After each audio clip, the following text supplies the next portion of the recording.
Hello, my friends. I can hardly believe it, but here we are. It is week 10 of the 10-week intuitive eating series. And this week, we're really coming full circle and we are finishing up with gentle nutrition. So we're coming back to the food. Now, for those of you who are just tuning in, I do recommend going back and watching the first 9 videos, or at least bookmarking them to watch at some point, because all of these principles come from the intuitive eating book. Each principle is a different chapter in the book, and they all work together. So it's nice to kind of see how they all play off of each other.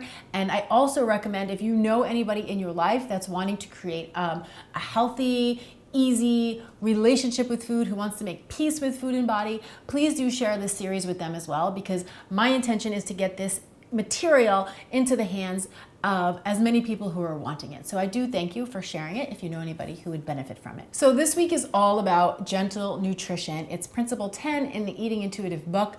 And the reason that this topic is saved for the end is because you really cannot begin to think about nutrition until you have made peace with food, until you are able to give yourself unconditional permission to eat the foods that you want, and until you are enjoying your food and really being satisfied with your food, right? Because what happens is, if we approach nutrition with a very rigid diet mentality, we misconstrue all of the information and it ends up being rather ineffective, right? So that's why all of the first 9 principles are really about creating a healthy inner world around food and body, and then we move on to a chat about nutrition. We really want to be at a place where the excitement of forbidden foods has completely worn off, so that we can really get out of our heads and tune into our bodies and notice how the food that we choose to eat actually makes us feel. Ultimately, the goal is to eat foods that both honor our health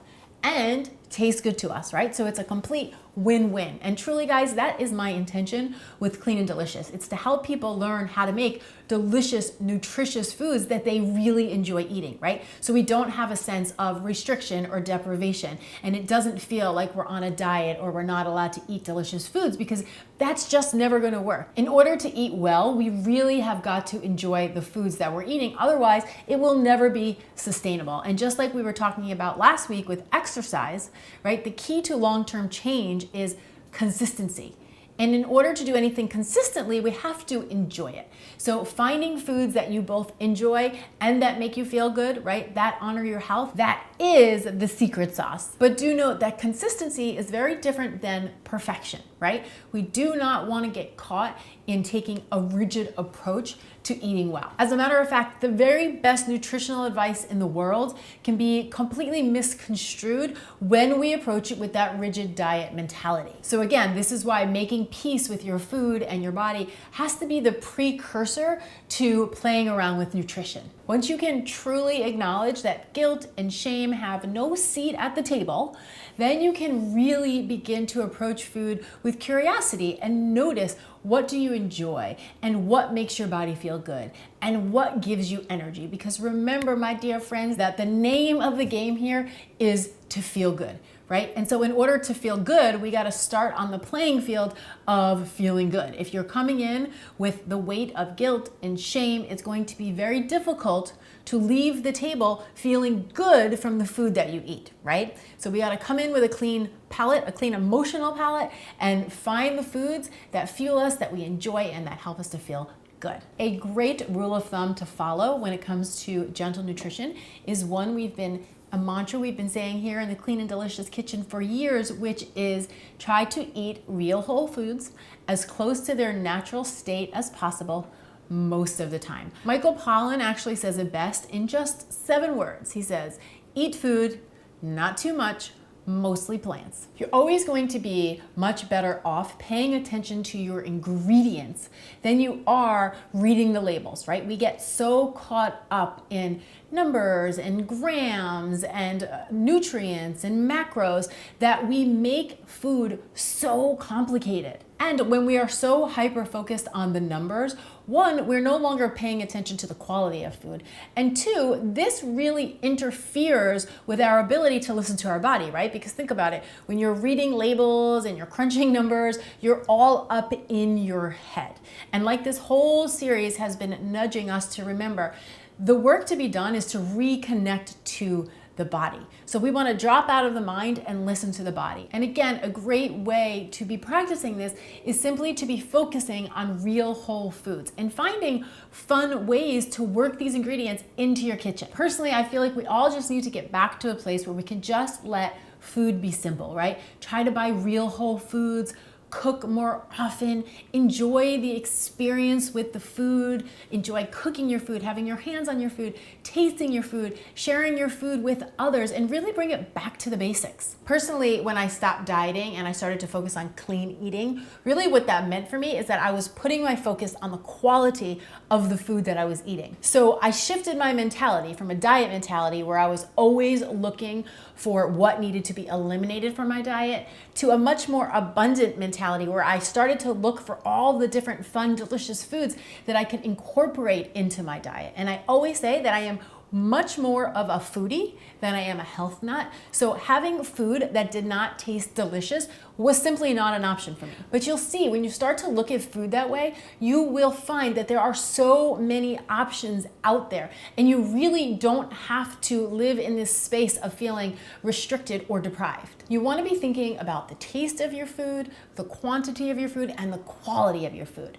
Don't make this all super complicated. I think something we need to remember is that nutrition is a relatively new field in science, right? And for just about every single study they can prove one way, there is an equal and opposite study that proves it the other way, right? Meat is good, meat is bad. Grains are good, grains are bad. Avocados are good, avocados are bad. Like, there is scientific evidence that proves all of these things true, and they're all in contradiction with one another. And I feel like the takeaway is that it's not as black and white as everybody wants to make it out to be, but it's also not as complicated as we make it out to be. The one thing that everybody agrees on is having the core of your diet be loaded with plants, right? Lots of vegetables, a plant-based diet. This is what everybody agrees on. Anybody, whether they're talking about the ketogenic diet, you still got to get those leafy greens in, or the paleo diet, or a vegan diet, or a vegetarian diet. The one thing all of these nutritional experts agree on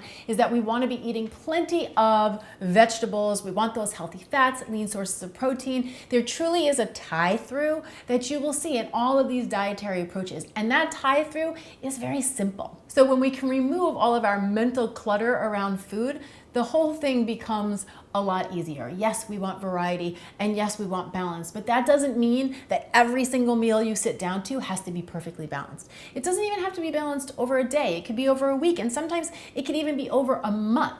When we get to a place where we are trusting the body knows how to find its homeostasis. It knows how to find what it needs. It does some amazing things, and it has these abilities. Like, if you take in too much vitamin C, it will excrete what's too much. If it doesn't have enough of another vitamin, it knows how to pull it from different places in the body. Your body is this brilliant system, and we have to remember that. When we can get out of our minds and relax a little bit, things will land right where they need to be. So I have a story. It's a perfect example, and this happened very recently. Right after school got out this year, my family and I went to Hershey Park, right? And if any of you have ever been to Hershey Park before, it's in Pennsylvania, there's chocolate everywhere. Everywhere you turn, they're kind of handing you candies and chocolate, right? And so we were with the kids, and I kind of made a mental decision that I was not going to be micromanaging every bite of candy they took. I'm like, if they want to eat the candy, eat the candy. I really wanted them to come to a place in their own body that they were going to say I had enough candy, or they were just going to have a day where they were like, ooh, I ate a lot of candy, right? So we were there for a day and a half, and on the day that we were leaving, so 2 nights, so on the day we were leaving, we stopped at this great little restaurant on our way out to get lunch, and they have a typical menu. It was actually a beautiful menu, and I said to my daughter, what do you want? And she said, oh, I just want a salad. And I was like, ooh, they have these like homemade French fries. Ooh, they have these really great sandwiches. They have this great soup. I was giving her all these different suggestions. She's like, no, Mom, I just want the salad. Do they have like a plain salad or like a Caesar salad? And I was like, sure, awesome, got her the salad. But more than that, in the back of my mind, I was like, this is such a perfect example, right? She was in the moment the whole weekend. She enjoyed. There was more chocolate that she has in her regular life. She definitely ate more candy than she eats regularly. She wasn't counting her calories. She wasn't stressing about it. She wasn't worried about it. And her body just naturally wanted some salad. It knew what it needed and it knew what it wanted. And because she's still young enough, she's 9, and she's not in her head with food yet, it all just created its own beautiful balance. And that truly can happen for all of us when we drop out of this little crazy space up here and trust in the body. So the bottom line is definitely have some fun with nutrition. You know, play with different things, tweak your diet, see what feels good, see what doesn't feel good, but do notice for yourself and be honest with yourself. If you start to think about nutrition and you start to play with it, do you get triggered? Does it bring something up in you? Because if it does, I want to gently encourage you to just pause for a minute and go back to the inner work first, right? Because we need to first create that internal freedom and peace with food and body before we can start tweaking nutrition. Because if that food part triggers any part of the, diet food crazies, then it's never going to serve you. Just give yourself the space and the time with where you need to be on this journey. And remember, you have this beautiful 10-week series to use as a reference. Go back and watch whichever videos can help you the most or resonate with you the most. And also remember that you can buy the book and you can buy the workbook to take a deeper dive into this work yourself. I want to thank you all so much for coming on this journey with me. I really enjoyed going through all of these principles with you. It gave me an opportunity to dive back into the material again. And I just think that this material is really, truly life-changing because I think there's a lot of freedom that lives on the other side of intuitive eating. So again, thank you for doing this with me. Come on down to the comments below, share your thoughts, your experiences, your ideas, your aha moments, and please do share this series with anybody else that you know that you believe would benefit from it. Thanks so much for watching. I'm Dani Spies, and I'll see you back here next time with some more food for thought. Cheers!